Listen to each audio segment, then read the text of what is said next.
नमस्कार दोस्तों, मैं हूं आपका भाई प्रतीक मलिक और स्वागत करता हूं आपका आपके अपने YouTube चैनल टी से प्रतीक मलिक पर। बहुत दिन से मेरे पास रिक्वेस्ट आ रही थी कि सर इंग्लिश पेडागोजी का प्रीवियस ईयर क्वेश्चंस करवा दो। तो इम्पोर्टेंट है भैया आप सबके लिए, क्योंकि हिंदी पेडागोजी के अंदर हो सकता है आप पॉजिटिव नेगेटिव से निकाल लें, लेकिन इन दोनों के अंदर डिफरेंस ये है, इंग्लिश और हिंदी पेडागोजी के अंदर। देखो सिलेबस तो CBSE सेम देता है, लेकिन जो क्वेश्चन पूछता है, क्वेश्चन पैटर्न जो है वो दोनों का अलग अलग है। यहाँ से ज़्यादातर आपको एक कंसेप्ट दे देगा, आपको ये कहेगा ये बताओ ये कंसेप्ट क्या है, तो आपको उस कंसेप्ट के बारे में पता होना चाहिए। जबकि हमारा NCF की एक विचारधारा है, उसके अंदर से एक होता है कि चीज़ें, कुछ चीज़ें पॉजिटिव होती हैं, कुछ चीज़ें नेगेटिव होती हैं। आगे समझ में? तो ये जो विचारधारा है ना हमारी, पॉजिटिव और नेगेटिव, तो ये इस इन चीज़ों के ऊपर पूछा जाता है हिंदी पेडागोजी के अंदर क्वेश्चन। तो वो पूरा टोटल का टोटल NCF के ऊपर बेस्ड होता है। जबकि ये जो होता है ये हमारा एक कंसेप्ट के बारे में पूछता है। जैसे कि अगर मैं बात करूँ CDP के अंदर आपसे मान लो कोई पूछता है कोहलबर्ग के बारे में, या मान लो थोंडाइक के बारे में पूछता है, ठीक है, तो उसके बारे में आपको थोंडाइक के बारे में पता होगा तभी तो आप बता पाओगे, या फिर आपका पॉजिटिव नेगेटिव थोड़ी करोगे।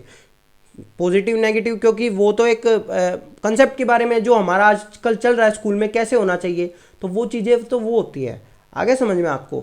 तो इस वजह से आपकी इंग्लिश पेडागोजी की ये वीडियोस बहुत ज़्यादा इंपॉर्टेंट रहने वाली है। हालांकि मैंने 3 घंटे का कोर्स आपको करवाया भी है, वो आप कर लेना, ठीक है, तो आपको हेल्प मिलेगी ये चीज़ करके। तो चलिए बात करते हैं in the multilingual classroom. Multilingual classroom क्या होता है? देखिए मल्टीलिंगुअल हमारा 2 वर्ड से बना है, एक होता है मल्टी, एक होता है लैंग्वेज।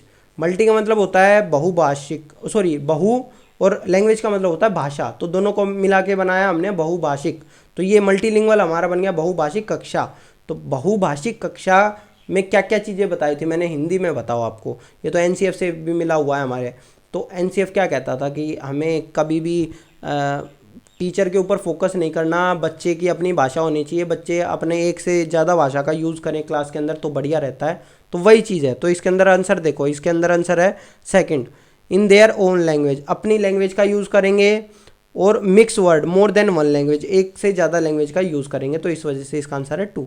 ठीक है दोस्तों, चलिए बाकी सब आप देखेंगे तो नेगेटिव है। देखो यहाँ कह रहे हैं कि जो स्कूल के अंदर जो भाषा यूज़ करी जाती है बस उसका यूज़ हो, नहीं, ठीक है। यहाँ ओनली का वर्ड आ गया तो ओनली हमारे लिए नेगेटिव था, मैंने बताया भी था आपको, ठीक है। केवल बताया था ना, केवल हमारे लिए नेगेटिव होता है, तो ये हमारे लिए नेगेटिव ही है।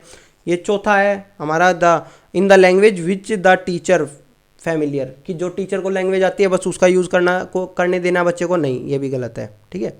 चलिए डायग्नोस्टिक टेस्ट। अब देखो डायग्नोस्टिक टेस्ट मैंने आपको CDP के अंदर बताया था। डायग्नोस्टिक टेस्ट वो टेस्ट होता है जिसके बाद हम रेमेडियल टीचिंग करते हैं। डायग्नोस्टिक टेस्ट हम कभी भी कब लेते हैं? जब हमें बच्चों की कुछ कमियां निकालते हैं, उसके बाद में उन कमियों को ठीक करते हैं। डायग्नोस्टिक टेस्ट के बाद रेमेडियल टीचिंग जरूर होनी चाहिए। तो इसका आंसर देखते हैं कहाँ हो सकता है। Find out the deficiency, deficiency यानी कि जो मैंने बात करी कमी निकालना, ठीक है, of the student with the view of planning remedies. Remedial teaching मैंने बताई थी, रेमेडीज़ क्या होता है? रेमेडी वही होता है, रेमेडियल टीचिंग से रेमेडीज निकला है, ठीक है, या मैं कहूँ रेमेडीज से ही रेमेडियल टीचिंग बना है। तो आपको ये वर्ड कनेक्ट भी करने आने चाहिए भाई, ठीक है। तो अगर आपकी इंग्लिश ज़्यादा कमज़ोर है तो आप इस तरह से इनको कनेक्ट भी कर सकते हैं, ठीक है। तो आपका आंसर आएगा यही, ठीक है। चलिए नेक्स्ट पे चलते हैं। अब देखो एक चीज़ और बता दूँ, डायग्नोस्टिक टेस्ट क्या होता है। जैसे जो ये वर्ड कहाँ से बना है डायग्नोस्टिक टेस्ट का? डायग्नोज होता है, जैसे आप डॉक्टर वगैरह के पास जाते हैं तो वो आपकी बीमारी पता लगाने के लिए 70 तरह के टेस्ट करवाता है। तो वो आपके क्या होता है? डायग्नोस्टिक टेस्ट होते हैं, वो टेस्ट ही होते हैं आपके। डायग्नोज करता है वो आपको, आपकी कमी निकालने के लिए कि आपको बीमारी क्या है। अब बात करते हैं स्ट्रक्चरल अप्रोच के बारे में। देखिए अप्रोच मैंने करवा रखी है, अपना 3 घंटे का जो कोर्स करवाया हुआ है, ठीक है। अब इस अप्रोच के बारे में बात करते हैं। बहुत सारी हमारी अप्रोच है दुनिया भर की, तो उसके अंदर कुछ स्पेसिफिक चीज़ें मैंने आपको करवा रखी हैं क्योंकि 3 घंटे के अंदर कवर करवाना था। इस अप्रोच के बारे में थोड़ा सा बताता हूँ। स्ट्रक्चर देखिए, हमारा कोई भी हिंदी या इंग्लिश होता है उसका एक स्ट्रक्चर होता है अपना। जैसे कि मैंने आपको बताया था कि इंग्लिश के अंदर कौन सा स्ट्रक्चर है? SVO, सब्जेक्ट वर्ब ऑब्जेक्ट, ठीक है। जबकि हिंदी के अंदर कौन सा स्ट्रक्चर होता है? हिंदी के अंदर आपका स्ट्रक्चर होता है सब्जेक्ट ऑब्जेक्ट वर्ब, ठीक है। इंग्लिश के अंदर आपको बोला जाएगा आई एम ईटिंग फूड, ठीक है। तो आई सब्जेक्ट हो गया, वर्ब हो गया ईटिंग क्रिया, ठीक है, ऑब्जेक्ट होगा आपका खाना खा रहा है, क्या खा रहा है। जबकि अगर मैं हिंदी के अंदर बताऊं, हिंदी के अंदर क्या होता है? मैं, ठीक है, तो आई का मैं रह गया, खाना, खाना जो कि यहाँ पे एंड में था वो पहले आ गया इधर। वर्ब आपकी लास्ट में आएगी, खा रहा हूँ, क्या कर रहा है, खा रहा है। यहाँ पे ईटिंग पहले आ गया था। तो इन इसी तरह से हर उसकी स्ट्रक्चर होते हैं। तो आप ये स्ट्रक्चर कैसे पता चलते हैं, जब आप बच्चे को ज़्यादा से ज़्यादा रीडिंग और राइटिंग का मौका देते हैं ना, तभी आपको स्ट्रक्चर करते हैं। आप देखो ये अप्रोच है, जैसे कि मैंने आपको बताया कि एक कंस्ट्रक्टिविज्म अप्रोच है, उसके अंदर कुछ चीज़ें उसके अकॉर्डिंग कुछ चीज़ें ठीक हो सकती हैं, कुछ चीज़ें गलत हो सकती हैं, ठीक है। उस कंस्ट्रक्टिविज्म अप्रोच की वजह से हमारे मेथड बनते हैं कि अब उन अप्रोच को कि जो चीज़ें उसको ठीक कर रहे हैं उसके बेस पे हमने एक मेथड बना दिया, वो होते हैं मेथड। अब उस मेथड को कैसे क्लासरूम के अंदर यूज़ करना, वो होती है हमारी टेक्निक, ठीक है। मैंने इसके बारे में आपको बताया भी है। तो आपको ये पता होना चाहिए। अब जो ये अप्रोच है ना, इस अप्रोच में अब थोड़ा सा मैं आपको अगर और बता दूं, एक हिंदी का एग्जांपल देता हूँ। इंग्लिश के अंदर टोटल अप्रोच है भैया 200, सॉरी अप्रोच कह रहा हूँ, 275 स्ट्रक्चर माने गए इंग्लिश के अंदर। कितने स्ट्रक्चर माने गए, 275। तो हमें इनके बारे में जानकारी होनी चाहिए। वो कैसे करेंगे, बच्चे खुद से पढ़ेंगे और खुद से अपने रूल बना लेंगे। अब देखो ये स्ट्रक्चरल अप्रोच ये कहती है, जैसे हिंदी की मैं बताऊँ तो जैसे किताब, ध्यान से समझना, कार, ठीक है, दवाई, दवाई, ठीक है, इसी तरह से लकड़ी। अब समझो इसके पीछे ये आकारांत वर्ड है, ये इकारांत वर्ड है, इकारांत, ठीक है, बड़ी आई है लास्ट में। अब अगर मैं इनका बहुवचन करूंगा, किताब का क्या हो जाएगा, किताबे, ए लग गया भाई। कार का क्या हो गया, कारे। तो समझना बहुत सारी किताबों में ये चीज़ दी होती है, इस तरह से ही दी होती है। किताब का किताबे हो गया, कार का कारे हो गया। तो आपको ये समझनी चाहिए कि ये जिसके बीच में आ था ना, जिसके बीच में आ रहा है, अकारांत वर्ड है, उसके पीछे ए लग रहा है तो बहुवचन बन जा रहा है। जबकि जिसके पीछे ई है, बड़ी ई है, अगर मैं इसको, मेरे को करना है इसका मान लो इसका प्लूरल करना है जो मैं ऊपर कर रहा था, तो इसको क्या करेंगे, दवाइयाँ। ये बड़ी छोटी बन जाती है और आ का वर्ड हो जाता है, ये छोटी ही बन जाएगी और लकड़ियाँ, ठीक है। तो ये हमारा ये हो जाता है। इस तरह से ये जो होती है ये हमारा एक स्ट्रक्चर होता है जो आप पढ़ने से करते हैं। इसी तरह से इंग्लिश का एक एग्जाम्पल और देता हूँ मैं आपको। जैसे कि मान लो ही इज़ अ चीटर, ठीक है, कहीं रेफरेंस मत निकालना भाई, वो टीचर हैं, चीटर नहीं है, बता रहे हैं कुछ लोग उनके बारे में, छोड़ो पर, ठीक है। अब देखो ये एक ऑर्डर है, ये क्या है, ऑर्डर है, ये एक स्ट्रक्चर का एक ऑर्डर है। लेकिन अगर मैं मान लो इसको इस तरह से यूज़ कर लूँ, ये जो हेल्पिंग वर्ब है ये मैं पहले ले आऊँ, इज़ ही अ चीटर, तो इसका मतलब क्या हो जाएगा, इसका मतलब हो जाएगा क्या वो एक चीटर हैं। यहाँ मैं बता रहा था, यहाँ मैं पूछ रहा हूँ, आगे समझ में। तो ये भी आपको जब ज़्यादा बच्चा बार बार पढ़ेगा लिखेगा तो यही होता है आपका, ठीक है। तो ये आपका रीडिंग एंड राइटिंग है इसका आंसर। चलिए नेक्स्ट पे चलते हैं। अब कह रहे हैं इनमें से बता दो मीनिंग बेस्ड एक्टिविटी कौन सी नहीं होती भाई। मीनिंग बेस्ड एक्टिविटी आपको पता होना चाहिए। देखिए मीनिंग आपका क्या होता है, मीनिंग मैंने बताया था अर्थ ग्रहण आप कब करते हैं, ठीक है। अर्थ ग्रहण कभी आप डिक्शनरी से नहीं कर सकते। डिक्शनरी से कोई भी चीज़ ट्रांसलेट होती है, समझ लेना इस चीज़ को।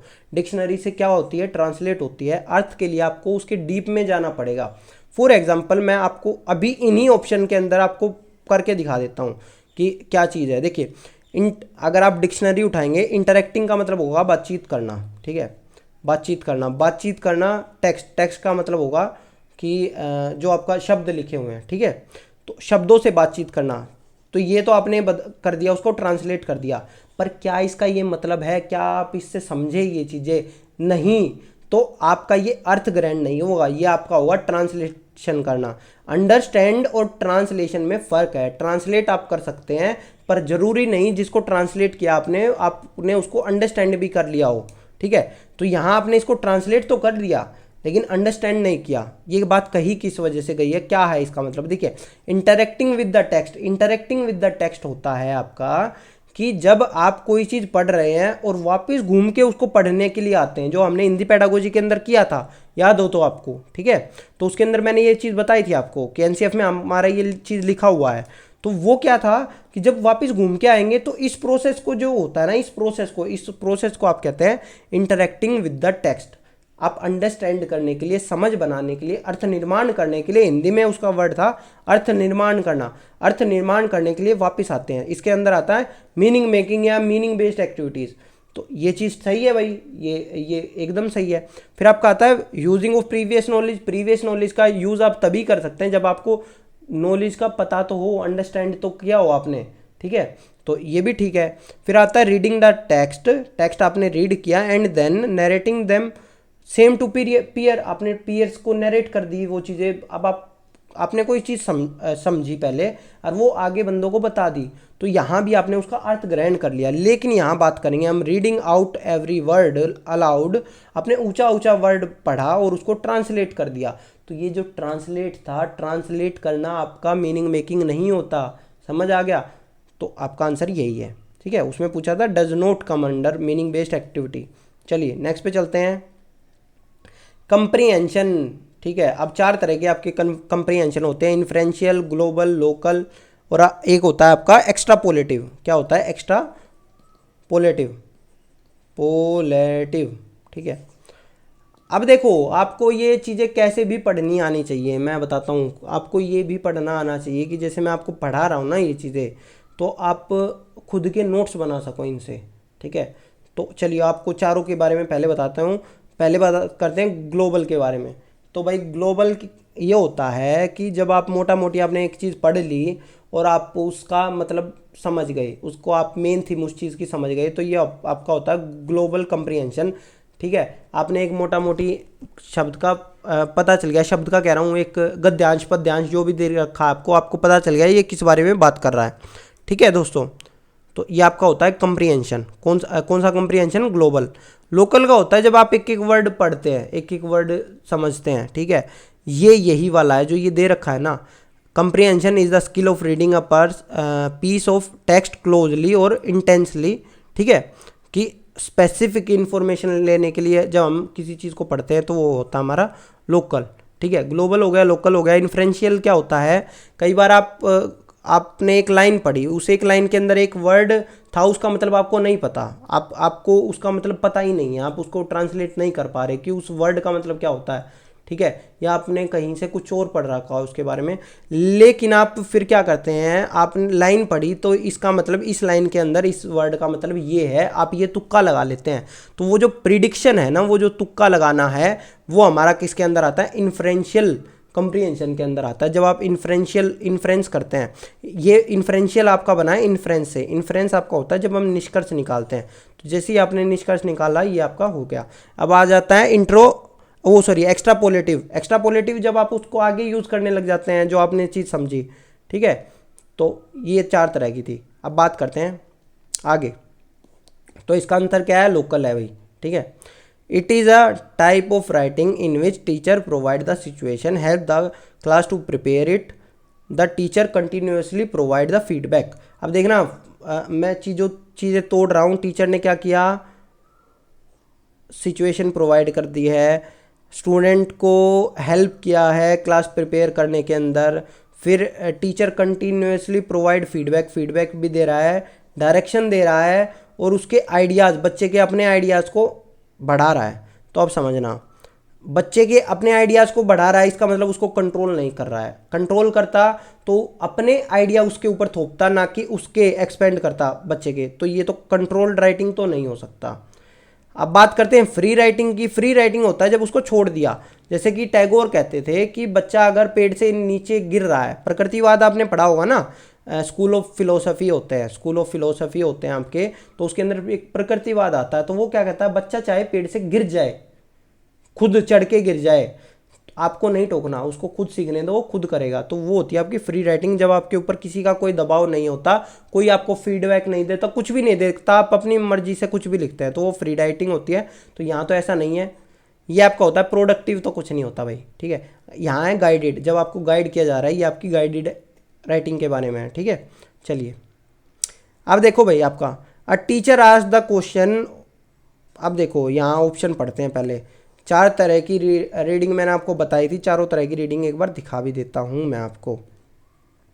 टाइप्स ऑफ रीडिंग के अंदर भैया इंटेंसिव, एक्सटेंसिव, स्कैनिंग, स्कीमिंग, ठीक है। पहले बात करते हैं स्कैनिंग की। स्कैनिंग क्या होता है भैया? आपका जब आपको एक चीज़ दे दी, जो आपका ग्लोबल कंप्रीहेंशन आपका कैसे बनता है? स्कैनिंग से बनता है, ठीक है।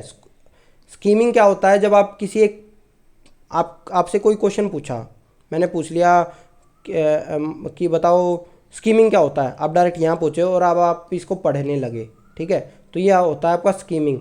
या आप कुछ भी चीज़ पढ़ते हैं, किसी एक पीस ऑफ इन्फॉर्मेशन के बारे में आपको नहीं पता, जैसे ये तो मैंने हाईलाइट कर रखी है स्कीमिंग, यहाँ पे स्कीमिंग हाईलाइट ना होता है तो आप यहाँ से पढ़ना स्टार्ट करते हो और आपका जिगजैग चलती नज़रें कि स्कीमिंग कहाँ लिखा है, स्कीमिंग कहाँ लिखा है, उसका मतलब बताऊँगा मैं।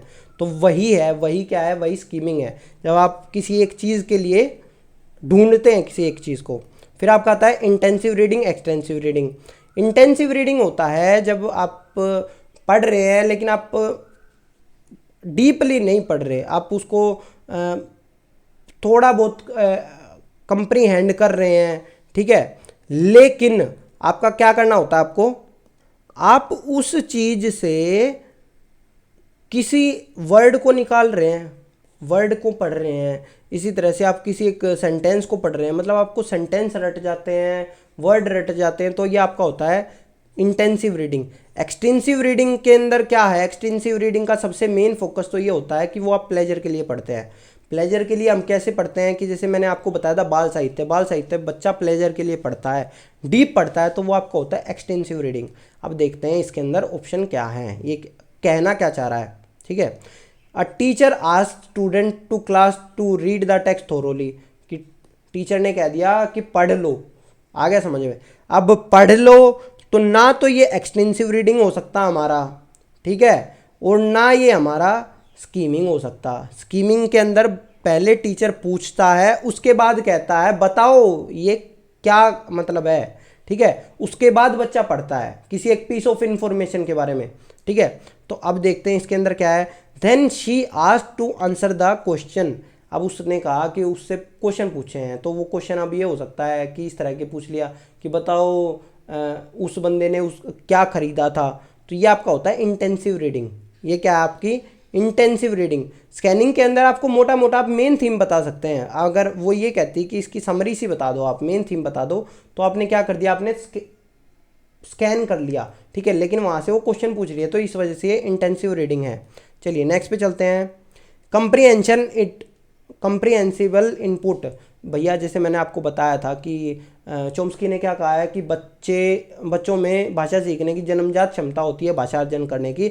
इसी तरह से स्टीफन क्रैशन कंप्रीहेंशन इनपुट कहीं पे भी आ जाए तो ये किसने दिया था, स्टीफन क्रैशन ने दिया था। ये चीज़ें आपको कुछ पता होनी चाहिए, ठीक है। अब कह रहे हैं कि रीडिंग का सब स्किल कौन सी नहीं है, सब स्किल कौन सी नहीं है। कनेक्ट करना वर्ड को बिल्कुल सब स्किल है। प्रिडिक्ट करना, प्रिडिक्ट मैंने बताया था तुक्के मारते, कई बार हमें मतलब नहीं पता होता, हम तुक्के मार के पढ़ते हैं, ठीक है।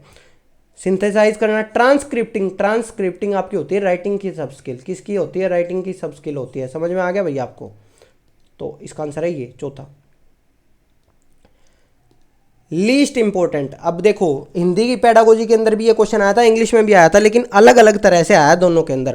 देखो हिंदी पेडागोजी के अंदर क्वेश्चन किस तरह से आता था, वहाँ पे आपको डायरेक्ट क्वेश्चन दे देते थे, ठीक है, कि ये बताओ इनमें से सबसे कम महत्वपूर्ण कौन सा है बच्चे की कौन सा कौशल था, वो बोलने वाला जो कौशल होता है, ठीक है, स्पीकिंग स्किल को इम्प्रूव करने के लिए सबसे कम वो है कौन सा है। तो मैं आपको बताता जहाँ पे क्यों वाला क्वेश्चन आ जाएगा ना, वो आपका होगा। तो ये जो क्यों वाले क्वेश्चन थे ये क्या थे आपके, ये थे ओपन एंडेड क्वेश्चन। एक आपके थे क्लोज एंडेड क्वेश्चन जिसके अंदर आपको 2 या 3 लाइन के अंदर बच्चा बता के खत्म हो जाएगा, ठीक है। तो यहाँ सीधा सीधा वही है कि आस्किंग क्लोज एंडेड क्वेश्चन, अगर सब क्लोज एंडेड क्वेश्चन पूछ रहे हैं हम उनसे तो वही हमारा आंसर है, ठीक है, वही हमारा लीस्ट इंपॉर्टेंट है। आ गया समझ में। बताओ उसने क्या खरीदा था, वहाँ से चिमटा खरीदा था, आंसर बता के बच्चा ने फ्रॉम, ठीक है, तो वो चीज़ होगा। बाकी ऑप्शन पढ़ लेना, ऑप्शन में आपको पता चलेगा कि ये सारे ओपन एंडेड क्वेश्चन है। Listening patiently to children talk, बच्चों की अपनी भाषा, बच्चे अपने हिसाब से सब कुछ भी बता रहे हैं, ठीक है, अपनी बातें बता रहे हैं, तो ये आपका ओपन एंडेड है एक तरह से, ठीक है। चलिए आपका फिर आता है eight primary level literature is helpful. देखो अब भाई एक बात बताई थी मैंने, लिटरेचर वैसे साहित्य आपका नेगेटिव होता है, लेकिन यहाँ क्वेश्चन ही ये पूछ लिया साहित्य बताओ क्या है। जैसे कि कंस्ट्रक्टिविज्म में जो बिहेवियरिस्ट थे ये थॉर्नडाइक वगैरह ये नेगेटिव लोग थे, लेकिन अगर क्वेश्चन आ जाए नेगेटिव लोगों का तो आप आंसर तो दोगे ना, तो ये वही है। तो इनके अंदर बताओ कि लिटरेचर किस चीज़ के लिए हेल्पफुल होता है, ठीक है। It encourage the learner to complete the worksheet. Worksheet हमारे लिए नेगेटिव चीज़ है। वर्कशीट मैंने बताई थी आपको, ठीक है, कि टेस्ट वगैरह वर्कशीट वगैरह ये आपको लेनी नहीं है। फिर आपका आता है it develop teachers interpretive creative and critical ability. Teacher की तो बात ही नहीं करनी है, हमें बच्चों की बात करनी है, ये भी नेगेटिव है। It is good basis for the only आ गया, ये भी नहीं होगा, इसका आंसर है यही, ठीक है, कि हमें विधिन गधाएं पता चलती है। वेरियस जेनर होता है आपका, कि जैसे आपको मैंने बताया था कहानी आपको पता चलती है, आपको डायरी पता चलती है, आपको यात्रा वर्णांत पता चलता है, ठीक है, तो ये सारी चीज़ें होती हैं। तो यहाँ से ऑथेंटिक मटेरियल मिलता है आपको। चलिए, a teacher prepare a worksheet remove every 7th word. ये सेम क्वेश्चन हमने हिंदी पेडागोजी के अंदर कर रखा था, इसको बोलते थे क्लोज टेस्ट, ठीक है, क्लोज टेस्ट हमने करा था, याद करो। Language is arbitrary. Language arbitrary है। आर्बिटरी का मतलब क्या होता है? जो स्टैंड अलोन होता है, अकेला होता है जो, ठीक है। तो इसका मतलब क्या होता है? लैंग्वेज इज आर्बिटरी एक फीचर ऑफ लैंग्वेज होता है। फीचर ऑफ लैंग्वेज के अंदर क्या होता है कि डॉग जो लिख दिया ना मैंने, तो जो रियल में जो डॉग दिखता है इसका उससे कोई संबंध नहीं है, ये तो एक शब्द बन गया, इनके बीच के अंदर कोई संबंध नहीं है, कोई एक स्पेसिफिक एक रिलेशनशिप नहीं होगा। मतलब आप ये कहेंगे कि कुत्ते को कुत्ता क्यों बोलते हैं, तो इसका कोई आंसर नहीं दे सकता, क्योंकि इनके अंदर कोई संबंध नहीं है। किसी ने स्टार्टिंग में बोल दिया उसको कुत्ता, तो वो कुत्ता है, आगे समझ में, तो यही चीज़ है, ठीक है। तो यही है, there is no inherent relationship between word of a language and their meaning. उसके मीनिंग में और उसके वर्ड के बीच में कोई एक रिलेशनशिप नहीं होता, आगे समझ में, तो आंसर ये है। चलिए, the teacher observe that Parveen could not right, ठीक है। अब देखो ये CDP में आपने कर रखा है, समझ लेना इसको। Could not write paragraph on own even after brainstorming that however she was able to write to under adult peer guidance. Peer guidance अगर एडल्ट दे रहा है तो हमने ZPD, स्काफ फोल्डिंग और ये सारी चीज़ें पढ़ी थी, जिसके अंदर हमने बात करी थी, तो इसका आंसर है स्काफ फोल्डिंग। जब किसी दूसरे बंदे की हेल्प लेके अगर हम कुछ सीख पा रहे हैं तो हमारा स्काफ फोल्डिंग है। अब देखो, the purpose of textual exercise. Textual exercise का पर्पज़ कौन सा नहीं है? प्रोवाइड अपॉर्चुनिटी, हमें अवसर प्रदान कर रहे हैं हम, ये पॉजिटिव वर्ड है हमारे लिए, समझ लो भाई। डेवलप क्रिएटिविटी अमंग द, ये भी हमारे लिए कि हम उनके अंदर क्रिएटिविटी क्या थी हमारा था ना भाई, हिंदी वर्ड अब मैं भूल रहा हूँ, याद करना, आपको पता होना चाहिए। मेमोराइज था हमारा नेगेटिव वर्ड, याद करना, तो यही है हमारा आंसर, ठीक है दोस्तों। धन्यवाद। अगर आपको ये वीडियो पसंद आई हो तो इसको लाइक कर दें, अपने दोस्तों के साथ शेयर करें, और ये सीरीज़ मैं आप कंटिन्यू करूंगा, क्योंकि मैं इंग्लिश पेडागोजी पूरी करवाने वाला हूं आपको, जिससे आपका एक भी नंबर ना कटे, आपको एक एक चीज़ें पता चलें, आपको ऑप्शन में भी पता चले कि किसका क्या मतलब होता है, ठीक है दोस्तों। धन्यवाद, आपका दिन शुभ रहे। मैं था आपका भाई प्रतीक मलिक, आप दे थे TCF प्रतीक मलिक।